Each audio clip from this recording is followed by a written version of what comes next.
Think about if we had 21 million US dollars out in the world, how much do you think $1 US would be worth? A lot.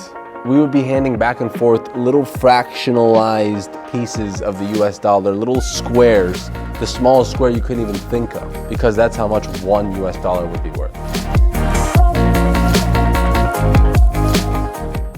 Hello and welcome back to the Web3 Experience.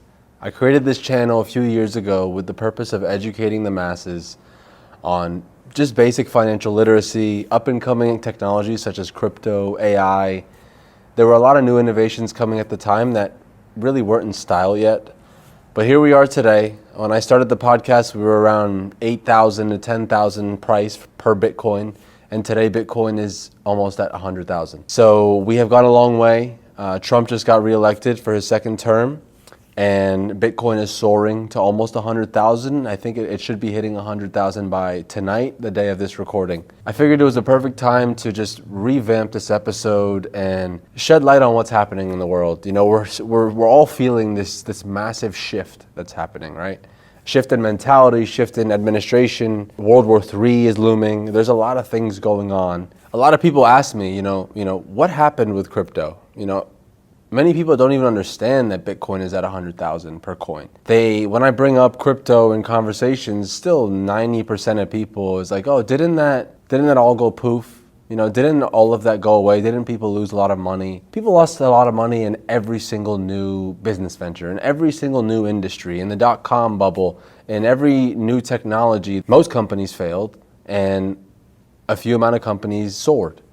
And that's what we're seeing today. We're seeing the top networks and protocols and coins thriving because of consistency, and people are the momentum is shifting, and the true believers are still holding strong. For the past 5 years or so, Blackrock, they have a grasp on all of the media outlets in this country, and they show you what they want you to see. They don't want you to stay ahead of the game in terms of investing and being at the forefront of innovation.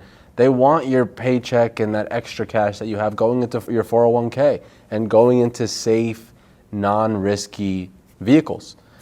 That's not crypto. Crypto is a revolution against traditional finance. And many of the people that were in Web3 and that were in this industry saw it as it was a pivotal point where it was a separation from the traditional systems of control over finances. Go to your bank and try to send $1 million and see what happens. You're paying a lot of fees, and you're definitely speaking to the manager, and they're figuring out why. How do you get the money? Where are you sending it? How quickly? There's all these restrictions. I could send you $1 million in Bitcoin, and pay a $10 transaction fee, and nobody can tell me whether that's okay, how quickly I can do it. It happens instantaneously. These are just interesting ways that many people viewed the world, and it was a way of having less barriers over control of your life. I read this recently. It's, what is the one asset that cannot be taken away from you that you control solely? And it's honestly, it's Bitcoin, it's crypto. It's something that you have in your wallet, in your safe. You own property, you own real estate, but if you don't pay your property taxes, they take it from you. Really, how much do you own that piece of real estate? There are very few things that we control outright in this world, and now many people are waking up. Now, the reason I started this channel was I'm a Lebanese man. The Lebanese lira back then had a conversion rate of like 1,500 to $1 US, and that is inflated to at one point over 100,000 lira to $1 US. Look at countries like Venezuela. They use their currency. It's worthless. It's not worth anything anymore. They use the currency to make art on the streets, and they sell that art to tourists. They use the US dollar, like many other countries that their currencies have failed them. Fiat currencies, when you rely on your life savings at the hands of the government, we've seen how corrupt governments are. We've seen what's going on in this world. Many people are waking up. They all have an agenda. It's a bipartisan system. They want one side to hate the other. They can't take a third-party stance and meet in the middle, because that's not how it's divide and conquer in this world. When everybody's united, they don't have power. So yeah, when people ask me, I'm like, Blackrock, they've owned the media. They've told you that this stuff is too risky. You shouldn't invest in it. And at that same time, Blackrock now owns 450,000 Bitcoin, which is worth $36 billion. $36 billion, which they've been accumulating in the same time frame that they've been telling you that Bitcoin and crypto and all of these new innovations are fake. They're too risky, you know, just stay away, right? They control and they put perceptions in people's mind that they want to be out there. Now more people are waking up. You know, Bitcoin's reached 100,000, like I said. And I think this is a great time to really bring back a sense of purpose to this channel and, you know, continue bringing on great minds in the space. I've been in the industry for over 4 or 5 years now in crypto and just in high level tech. And I used to bring on very, very, you know, interesting and unique and diverse types of guests, CEOs, artists, protocol developers, coders, all sorts of people. And I'm going to continue doing that because now more than ever, people need to understand where technology is going. AI is very, very prevalent in all of our lives now. It's on your Instagram, it's on pretty much every app is trying to integrate their own source of AI. And it's just a new brain power that they don't have to pay a human to control and answer questions and do this and that. Whatever. The little chat box at the bottom of the websites is what most people had as their first intro to AI, and they answered basic questions, and there was, you know, preemptive prompts that kind of guessed what people would ask, frequently asked questions to help people navigate through a website or a protocol. Now, since AI has developed so much, the percentage of progression in technological advancement is exponentially increasing. You know, what took 10 years to get to the new frontier of innovation is now going to take 1, maybe even less, because now a lot of the hard work is not being done by humans. It's being done by AI. So I'm going to be bringing on AI experts onto this channel just to kind of help us gauge and position ourselves accordingly for the future. Because honestly, man, technology is scary. Technology is very scary. The movies tell us the future in a way that we really don't understand initially. But when you think about it, you know, a lot of like you look at a lot of these futuristic movies and you almost think as society and technology evolves, that these people kind of had the blueprint or the playbook beforehand. Because this stuff is already out there. You know, whatever we touch as a public society, new tech, new innovations, the government and the deep state and different organizations have been using this and playing with it for many, many years. We only get the base level once they feel we're ready to grasp it and hold it. And because then they know that we're gonna, you know, innovate on top of that and continue building things using that innovation. So now AI is out and in our hands, and even the creators of AI are scared of its potential. So like dystopian societies and these movies, it's scary to think like how it kind of foreshadows the future, but it's stuff that you have to really pay attention to. Candace Owens talks about how the Pentagon has a budget over $50 million per year to pick and choose what gets released, what gets pushed. You know, these channels, like platforms, music, entertainment, there's a hierarchical system on how they pick what goes viral and what becomes, you know, very popular on Netflix, what becomes on the featured pages. That's not all just human algorithms from just, you know, pure popular picks and what everybody's watching. No, there's lobbying on that. There's people getting paid off to push certain agendas and propaganda on these entertainment platforms. And that happens in every industry. Funny enough, while we're on this, we just created a new government department called the Department of Government Efficiency, and it's being headed by Elon Musk and Vivek Ramaswamy, I think is how you say his name. Could be way off. But basically that's the acronym for DOGE. And DOGE, if people know, like Dogecoin is a very popular meme coin that took hold years ago. And now it's almost at 60 cents, 70 cents, soon it'll hit $1. And it went from being under a cent, I'm not sure what it opened at, but a very, very cheap meme coin to being adopted by Elon and then created as a joke, as a sub-official government agency that's being headed by one of the richest men in the world. Crazy to think where this world's going. It really is. We're in a new era of innovation. You know, Trump's now saying that he doesn't want to have capital gains on crypto. And there was a quote of him saying, like, it's silly to think that somebody has to pay capital gains tax to pay coffee with Bitcoin. Or, you know, these small, minute transactions that the past administrations had been trying to stifle this technology for so long because they can't control it. Bitcoin has 21 million Bitcoin. It's a fixed asset. It's not like the US dollar. We've doubled the US dollar in the past 5 years.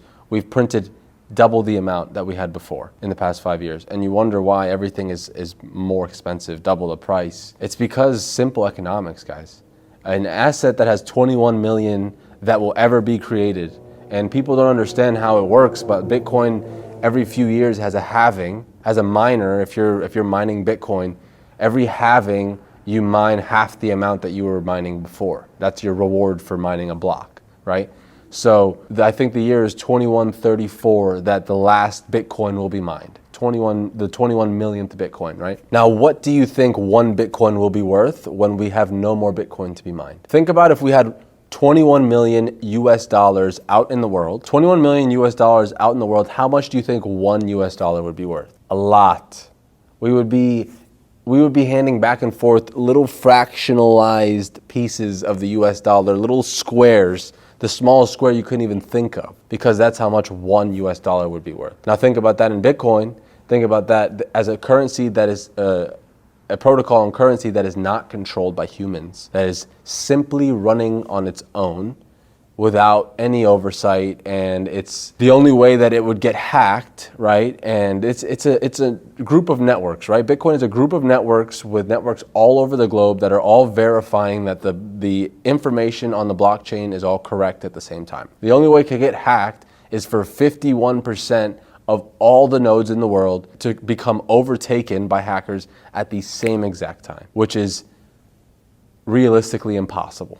And there's people way smarter than me that tell us that it's impossible. And that's why we're seeing this huge explosion. And it's crazy to think, like, I'll read some of the largest Bitcoin holders today. Satoshi, the creator of Bitcoin, Satoshi Nakamoto holds 1.1 million BTC, which is worth $90 billion. The second largest owner is Binance, who owns $54 billion. And the third is Blackrock, who owns $36 billion. MicroStrategy comes in at fourth with $21 billion. Grayscale comes in at fifth with $18 billion. And then guess who comes in right after them? The US government, who has 213,000 Bitcoin totaling over $17 billion. So this government knows, they were seizing Bitcoin during Mt. Gox and Silk Road and a lot of these, because Bitcoin as a non-regulated currency was used for money laundering, for black market transactions. People say, oh, it's great for money laundering. It's a perfect vehicle for criminals. So is cash. What do you think? Cash is the biggest money laundering vehicle in the world. You can't regulate cash or control cash. That's why people get paid in cash. They don't have to pay taxes. So it's like, this is actually on chain. So you can see every single transaction that happens in the world. It's on a public ledger. That's the whole point. It's the world's first public ledger that has a currency or a value tied behind it. And it's one of the most interesting things that I've ever learned in my life, and that's why I went down this rabbit hole. Yeah, getting back to the currency supply in the US, that we've doubled the currency supply in the past 5 years, and we doubled it, COVID, we printed a ton of money, and I'm still under the impression that COVID was the biggest profiteering scheme ever. There were so many people that were just so jaded by the government and this whole charade that they just completely upended their whole lives and became radicals in this sense. And we went so far away from just like being a natural human and understanding that, we're made up of water. The sun is so important to us. We need to get in the ocean because we're made up of salt water. Like, there's so many health and wellness factors that went right out the window, and we just started listening to Anthony Fauci and all these fucking people in office that think that they know more than us. These scientists that claim this and this and this, but they're all super obese and overweight and don't live healthy lives themselves. Like the director of health for the government was like this chubby, I'm sorry, but like she was this overweight, out of shape, pale, looks like a vampire type lady. And now we have RFK who's trying to ban all the bullshit ingredients that we had in our food and everything before this shift, like a lot of the ingredients in our food is banned in Europe and overseas, and it's crazy. And Blackrock owns those too. They own the media companies, they own the food companies, and they own the big pharma industry. They don't want us to be healthy. They want us to continue eating the food that makes us sick, to the point where we have to go to the pharmacies and get the drugs and feel a little bit better, but then in a few weeks we feel shitty again, so we go back, and it's an endless cycle. It's an endless cycle. So yeah, we printed all that money. COVID was one of the reasons, and then we just started sending a lot of money to Ukraine, to Israel, and just printing money, billions and billions of dollars, and sending it overseas to warmonger on foreign soil and establish political strongholds because we want oil. This world is all about oil, guys. After we were based on coal, and then oil became more valuable than coal. The countries that have the most oil are the, richest in resources in today's day and age. I saw somebody was saying that there's a reason Elon's trying to get to Mars so quick is because Mars has a very large lithium deposit, and we don't have enough lithium on this Earth to power the electric future that he's trying to create. That was an interesting thing that I saw, and Elon said that we'd be on Mars and have like some sort of city for all the rich elites in the next, like, I don't know what he said, like 3 to 5 to 7 years. Anything under 10 years is crazy to think about in that sense. People living in space, like the movies, guys. We're getting closer and closer to the movies. So yeah, it's a crazy world out there. There are countries that were very, very smart and positioned themselves accordingly. Like El Salvador is one country. Nayib Bukele, I think is his name. He's a Lebanese guy, and he put a generous amount of the country's reserves in Bitcoin. And he tweeted yesterday, his Bitcoin holdings went over, I think, $700 million. And his initial investment was not that much. It was a couple million, I believe, at the time, maybe 10, 15. I'm gonna have to fact check that. But he tweeted on Twitter yesterday, on X, that with a smiley face, his holdings. And the country has used a lot of that money to lock up a lot of the gangs, a lot of the criminals, and they've completely turned that country into one of the most dangerous countries in the world to one of the most safest in like a few years. And it's incredible. And they're so forward thinking, they're using volcanic energy from their volcanoes to mine Bitcoin. And they've been doing that over and over for the past year or two, and it's incredible to see. Having conviction in something is so important and lost in today's day and age. Everybody wants to fit into the status quo. Everybody cares what other people think. And the most powerful thing in this world is somebody who has conviction and has blockers, blocking out the hate. I love the saying, it's like, your hate means nothing to me because I've seen what you cheer for. Your hate means nothing because I've seen what makes you cheer. And that is a quote that will always stick with me, because there's only a certain amount of people that I really care what they think about me, and what I respect their opinions to a point where I'd make a change. And my father, my family, there's certain mentors like that. I would take that into consideration always, but most of the people are really, really jaded, like I said before. While we're on that topic, like, there is a mindset shift going on in this country right now. We had Biden in office for a while, and we've had Obama in office for like 2 decades, basically. And Obama said in an interview a while ago, he's like, the best thing would be for me to stay as president, but not have to be in the office, to just be in somebody's earpiece. And that's what happened. He has been in office in someone's earpiece for decades, it feels like. And now, Trump is the only president that really says what's on his mind, and is like I still feel like he's owned by the deep state, but like he's more outspoken, and he obviously is revamping his whole cabinet and flushing out everybody. Gary Gensler, chairman of the SEC, it just announced his resignation. Gary's been, he's been stifling innovation in the US. He went after Ripple, he went after a ton of companies that were trying to bring crypto to the US and trying to bring these new innovations to this country.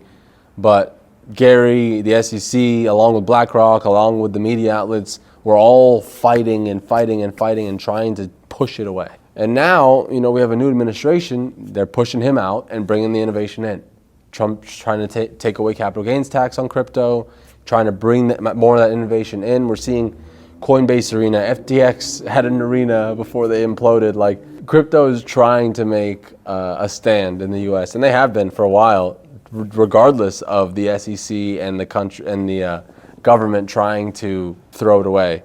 The Democratic Party wasn't always so liberal, but we've been so liberal the past two administrations, like the past 4 years especially. Like, we've turned into a massively, it's a soft country. We've turned into a soft ass country, guys. Like, we need to have strong men in the house looking out for their family. We don't need women all throughout the workforce working their ass off, getting to the point where they're an older age and they've been like really digging into their career at the expense of building a family. And then they wake up and they're like damn, like, what was it worth? You know, the only thing that's really important in this world is creating offspring, creating generations that go out and do good in this world, creating strong men that find good women, that hold down a household, that provide in different ways. Women are such beautiful beings. They have passions and ways of using, they're so smart, ways of using their brains and hearts that are so different than men.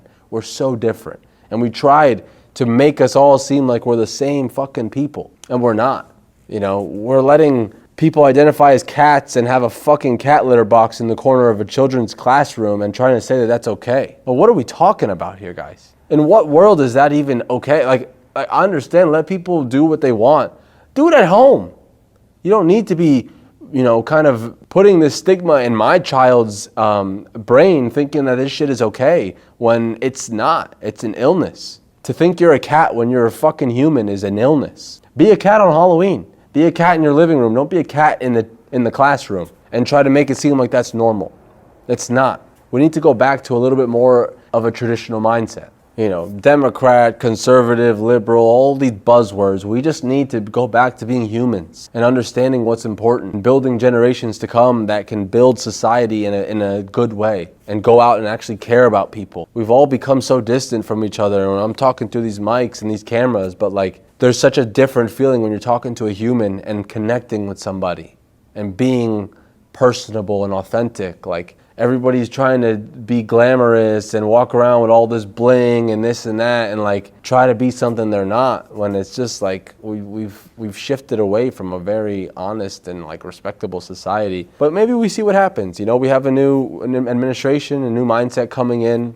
I think it'll change a little bit, you know, but yeah, it's a pretty crazy world out there, guys, and I'm excited to really get back into being real and talking about what the world is like and what's going on and what's to come, because there's a lot happening and there's only so much you could talk in one episode. So I'm really excited to get into all these specific aspects of society when it comes to crypto, finance, you know, slightly politics. Politics, you know, is tied into finance. It's all a lobbying system, and you follow the money trails, then you lead into the oil industries, then you lead into why wars happen, and it's all a big game.